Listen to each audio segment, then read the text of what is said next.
రాజస్థాన్, మధ్యప్రదేశ్, ఉత్తర ఛత్తీస్గఢ్ మీదుగా 0.9 కిలోమీటర్ల ఎత్తు వరకు అంతర్గత ఒడిశా వరకు ఒక ఉపరితల ద్రోణి కొనసాగుతుంది.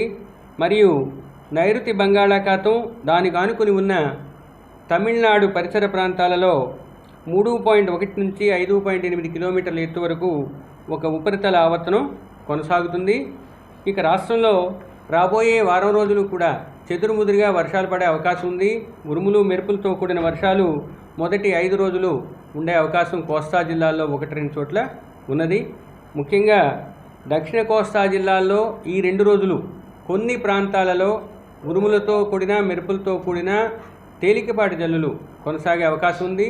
తదుపరి 5 రోజులు 1-2 చోట్ల అటువంటి అవకాశం ఉంది. ఉత్తర కోస్తా జిల్లాల్లో రాబోయే వారం రోజులు కూడా చెదురుముదురుగా జల్లులు పడి ఉరుములు మెరుపులు కొనసాగే అవకాశం ఉన్నది.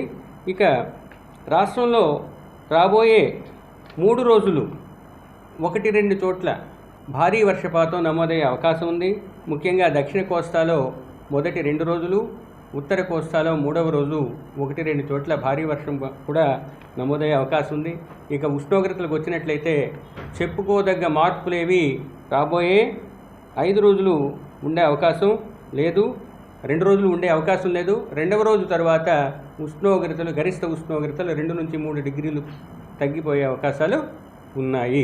ఇక గస్టీ విండ్స్ లేదా ఈదురుగాలులు ఉత్తర దక్షిణ కోస్తా జిల్లాల్లో ఈ 3 రోజులు 1-2 చోట్ల 50 నుంచి 60 కిలోమీటర్ల వేగంతోనూ, 4వ రోజు 5వ రోజు 40 నుంచి 50 కిలోమీటర్ల వేగంతోనూ వీచే అవకాశం ఉన్నది.